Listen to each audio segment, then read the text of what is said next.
सुंदर असं वातावरणाला साजेसं भजन या ठिकाणी दोन्ही भावांचं झालेलेच आहे. म्हणजे खरोखर आजची बारी बघून असं तर वाटतं तर थोडंसं म्हणजे सुरुवात अशी हा सुधारतोय भजनाचा रंग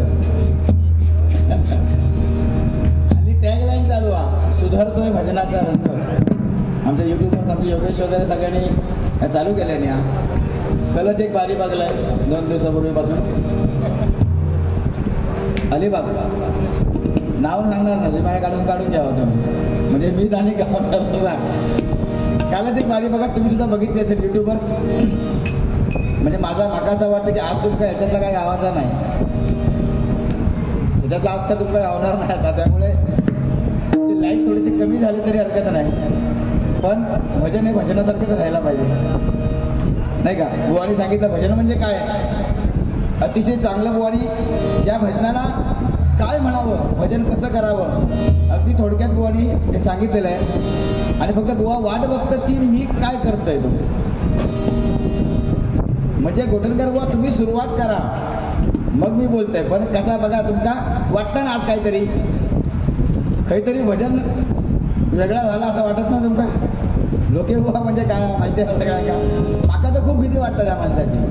म्हणजे त्याका बघल्यावर ज्या बुवांका आमच्याना भीती वाटता की काय बोलायचं ह्या म्हणजे सुचतच नाही मागा तेवढा.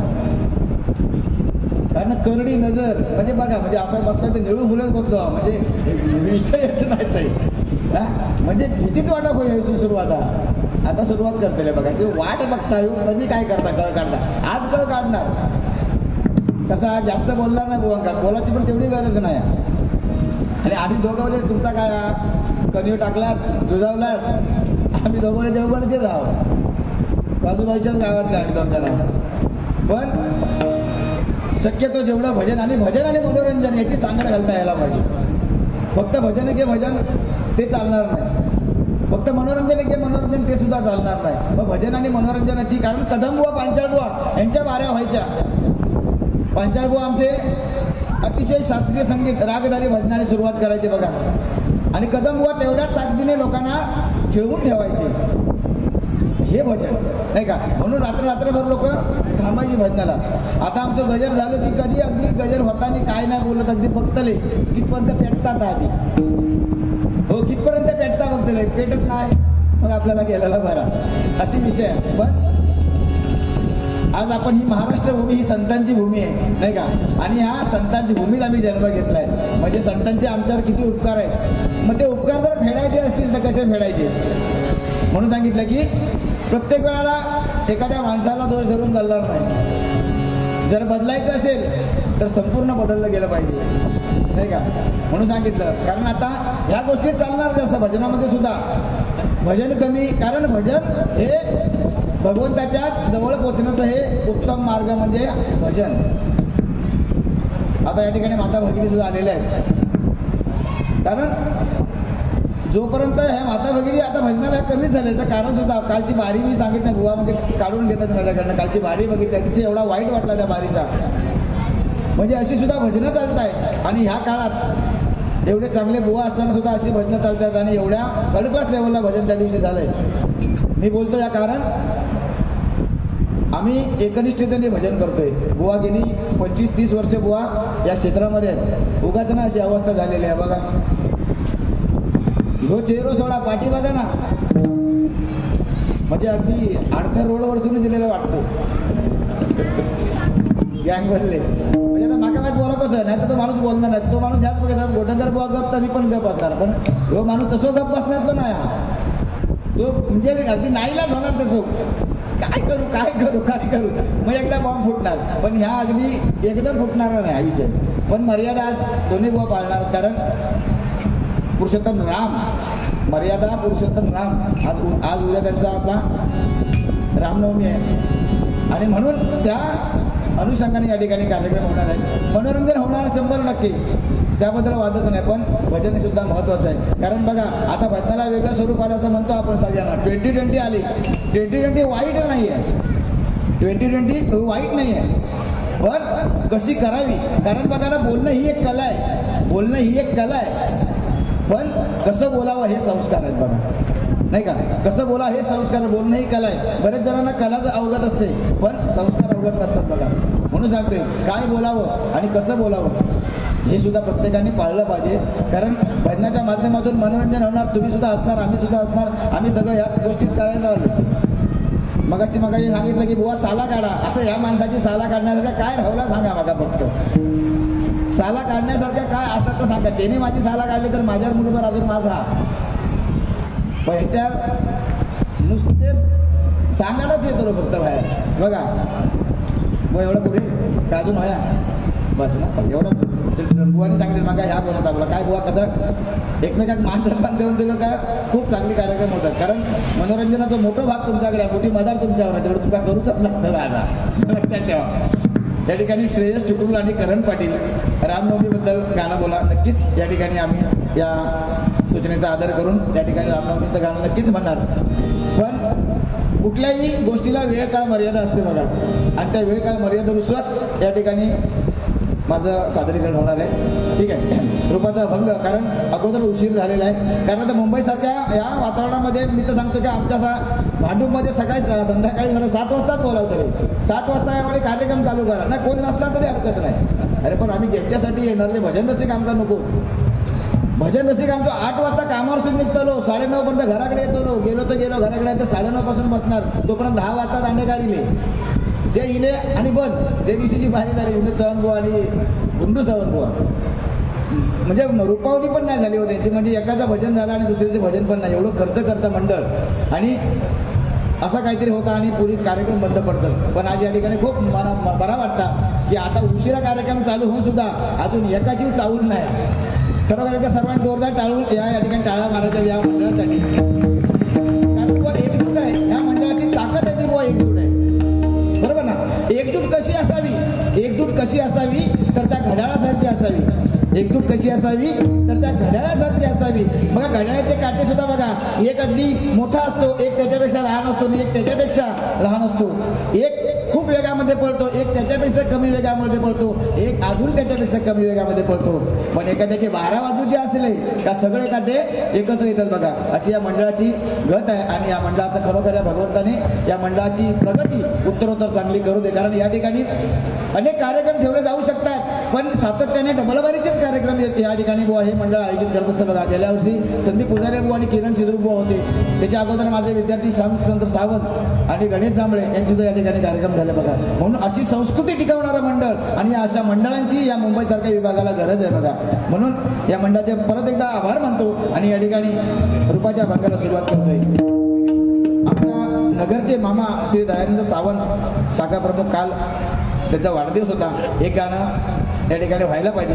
नक्कीच त्या ठिकाणी मी त्यांचं सुद्धा या ठिकाणी वाढदिवसानिमित्त, काल जरी वाढदिवस झाला तरी वाढदिवसानिमित्त त्यांना आमच्या भजन मंडळाच्या वतीने, आमच्या दोन्ही बुवांच्या वतीने त्यांना खूप खूप शुभेच्छा देतो. त्यांना उदंड आयुष्य आणि निरोगी आयुष्य लाभावं ही या भगवंता चरणी प्रार्थना करतोय. आणि त्यांच्यावर एक पर्सनल गाणं त्या ठिकाणी गजराच्या माध्यमातून म्हणेन. त्या रूपाचा अभंग आहे, कारण जास्त बोलत राहिला तर रटाळ होताना.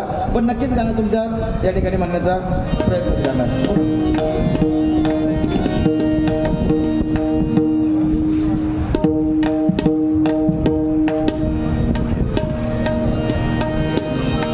या ठिकाणी जसे जसे आता गर्दी होत जाते तसे तसे भजनी कलावंत या ठिकाणी हजर होत आहेत. त्यात आमचे परममित्र आणि या जोगेश्वरीचे सुप्रसिद्ध बुवा देवेंद्र इसोलकर या ठिकाणी आलेले आहेत. आमच्या दोन्ही बुवांच्या वतीने या ठिकाणी त्यांचं या ठिकाणी स्वागत करतोय आणि आभार करतोय. धन्यवाद.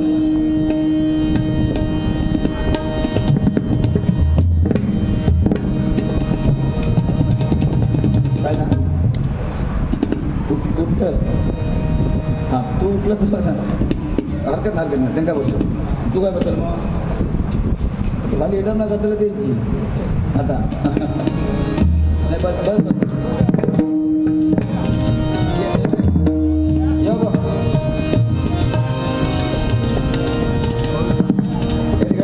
बस या ना.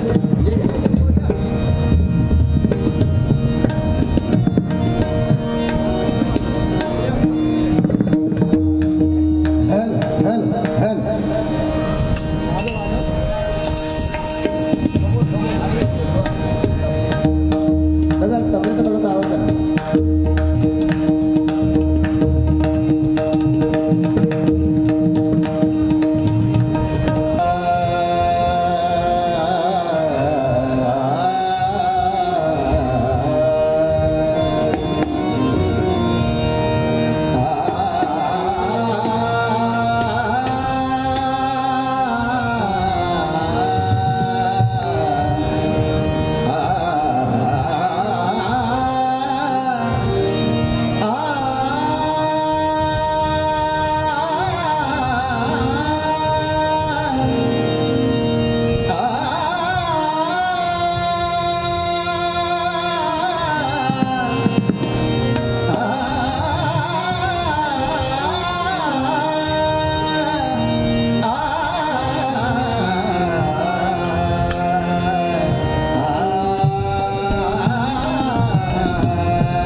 जाणवले